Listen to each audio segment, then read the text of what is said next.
Y'all wanna know why all this shit went down? Tune in, turn up, ride this podcast sound. Down south we're conversating dope and legit. Future vibes flow ain't never gonna quit.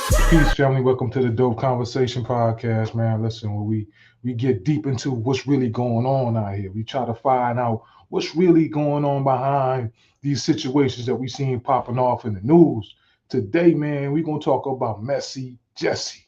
That's right, Messy Jussie Smollett. Y'all remember Jussie, man, from Empire, you know what I'm saying? Jussie Smollett, man. You remember, what was it, a year or so ago, two, whatever, when Jussie had a little situation when he said somebody tried to beat him up, kidnap him, hate crime type stuff with the rope and the noose, man. And he, you ain't seen Jussie since.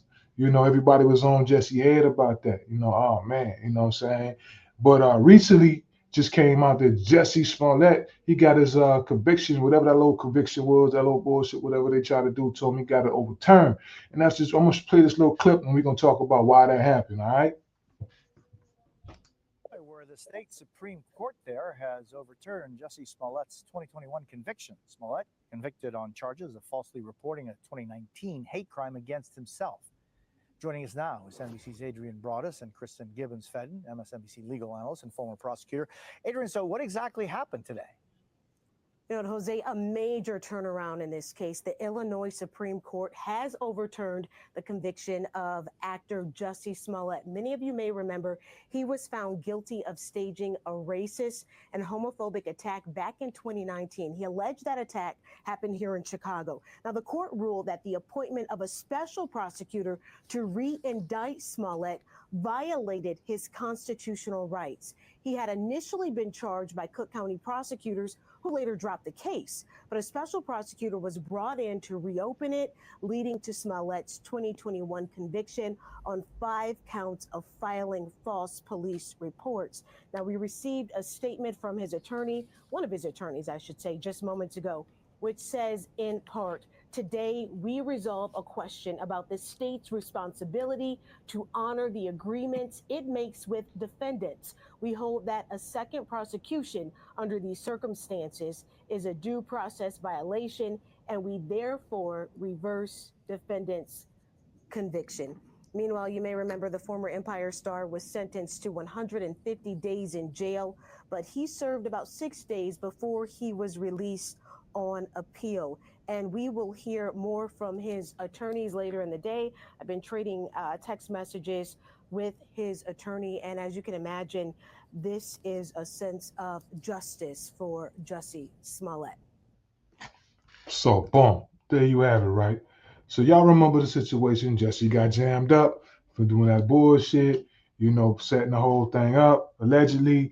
And, people found out about it. And it was on his head after that. Ever since then, you ain't seen Jussie in nothing. I ain't seen Jussie in no movies. I ain't seen him in no TV shows. Jussie just disappeared off the face of the planet. He been blacklisted, blackballed, whatever you want to call that. His sister still popping. I still seeing her do her thing. But Jussie, nowhere to be found. Then, maybe this conviction gonna get Jussie in the game. Should Jussie be allowed to return back to acting and do what he able to do to make a living? I think so. We do wild shit all the time, man. Let Jussie back in the game. But but how did this happen though? How did he get his conviction overturned? So I wanted to know. So what I do is I go to the I Ching. If you don't know what the I Ching is, the I Ching is an oracle system. It's a way to communicate with the subconscious spirits, the whole spiritual realm around you. It's like talking to God, asking a question. Comments on, the question I asked was, what happened to Jussie? Comments, no, not what happened to Jussie, but how did Jussie get up off the situation? How did he get his conviction overturned like that? What was going on behind the scene? Just to give a practical use of how you use the I Ching. So when I did the reading, let me see if I can pull it up real quick. What did I do with it? Hold on a second. And it's a whole process when you ask these questions and you get answers. You get what's called hexagrams or whatnot. Tariq Bey, the I Ching King. With 20 years of mastery, Tariq merges street smarts with corporate savvy, translating ancient teachings into a language everyone can understand. Now he's breaking new ground with meta readings, a blend of timeless wisdom and cutting-edge technology inside the metaverse. This is more than a glimpse of your future. It's a personal blueprint for navigating life. The Meta Destiny reading is an immersive experience, a journey into your purpose, career, relationships, or those intense crash-out prevention moments. Clarity when you need it most. You have 2 options to enter this experience for $497. If you already have a headset, you can join Tariq in the metaverse for a personal consultation. Together, you'll navigate the intricate patterns of your life, mapped out in stunning VR detail. Both options include a built-out mind mapping session and a breakdown in an AI-enhanced audio podcast, explaining your reading for future reference so you can revisit your destiny journey anytime. Or for your $997, get the premium Meta experience. This includes a jailbroken Oculus VR headset, customized and preloaded with your Destiny mind map. You'll also gain access to 5,000 TV channels, exclusive VR classes led by Tariq, and more. And with both options, you'll receive a 3-day, 4-night stay in Las Vegas. Because sometimes, stepping away from the ordinary is key to seeing clearly. Tariq Bey, the I Ching King, redefines spiritual consulting, combining the metaverse, mind mapping, and the deep teachings of the I Ching. Your destiny is ready to be experienced and elevated. Are you ready to see your path like never before? The future is calling. Let's get it. Book your Meta Destiny reading today at www.theichingking.com.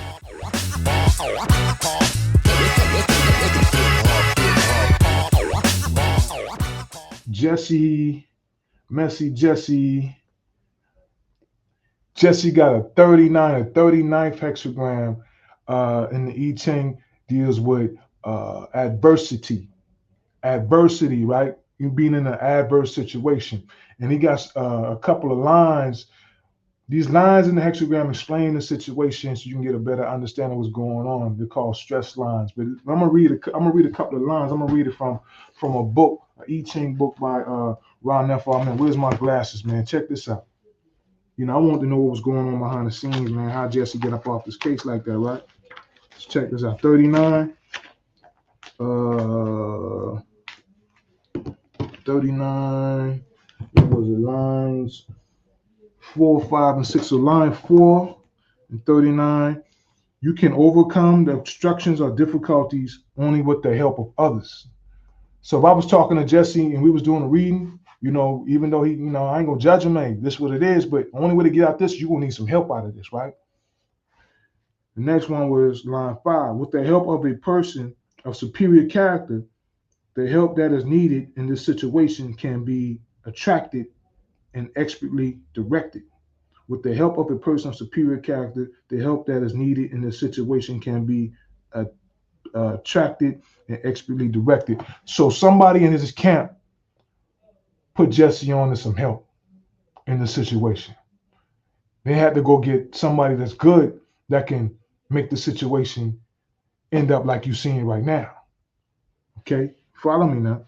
6, what is needed here to overcome the obstruction is spiritual direction. Seek out and give honor to the sage or an expert in the field.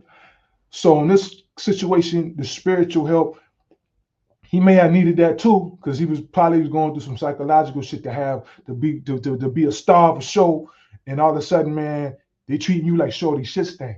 Ain't nobody returning your calls and none of that.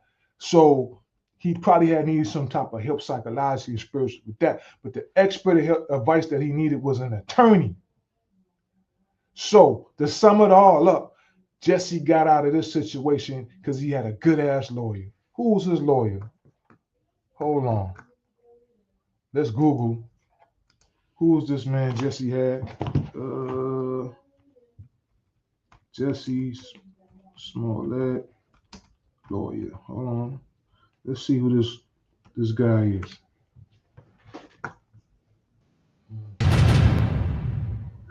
First, give us your reaction to a pretty stunning reversal of fortune for Jussie Smollett. Yeah, it's I don't see it as a surprise. Obviously, we're ecstatic, we're happy, but really, my position is it shouldn't have gone this far.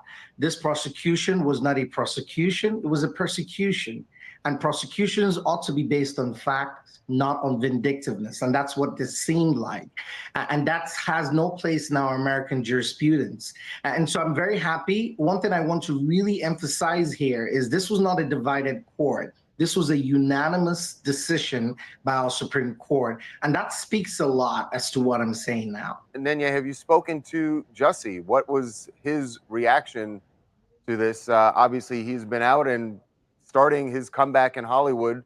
What was his reaction? He was very pleasantly surprised. You remember that Jussie has been through a lot.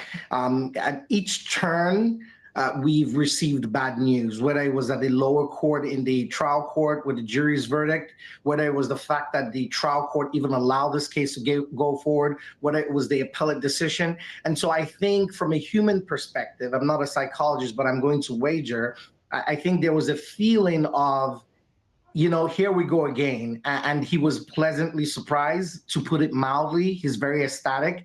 And I would say the biggest feeling I got from him was a feeling of relief that this is behind him now and he can move forward with his life. I've been kind of just watching what's going on around the country. And I think this case is so relevant in that respect, that you have a state's attorney, Kim Foxx, who made a deal with Jussie. He lived up to his end of the bargain. And then when she dismissed the case, there was all this public pressure. Get him, get him. And they caved to public pressure. And brought in a special prosecutor and then to finish the job, is how they would put it. And we have seen this now all over the country with prosecutors almost kind of like seeing which way the wind is blowing and making decisions based on public sentiment. That's what I'm feeling. I'm wondering if you think this is going to get noticed and we're going to get a course correction. I hope it does. Harvey, you raised 2 points, and one point you don't explicitly say, but let's start with the explicit point you make.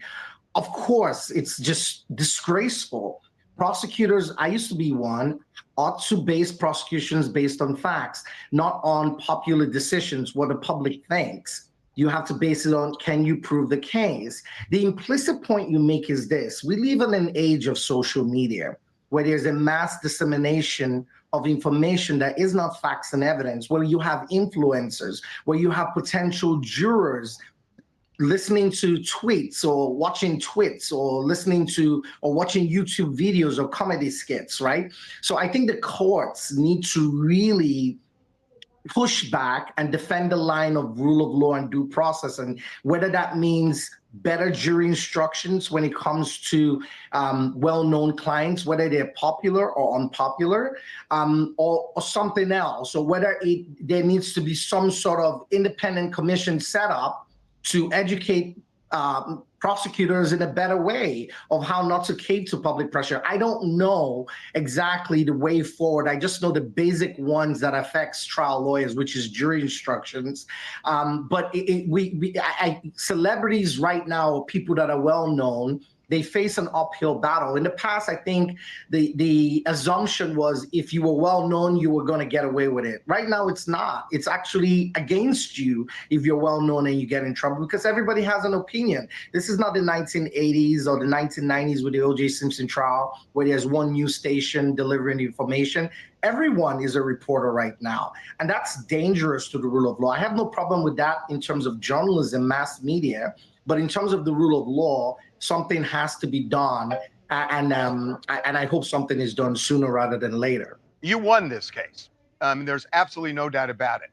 But there was a second trial, and there was a jury who heard all the evidence and concluded that Jussie Smollett faked this alleged assault. A hoax. And so what does this do for Jussie? Because he won on the law, but factually, can he overcome that? I think I 100 believe so. Remember that the two are not disconnected. They're very connected. He won on the law because the procedure that convicted him was unfair. It was a violation of his due process rights. It was a direct violation of the rule of law. And so anything derived from such a proceeding, one cannot say that that is valid. In fact, that juror's decision is null and void. Jussie is back where he started, which is he's presumed innocent. And there were a lot of problems with the cases.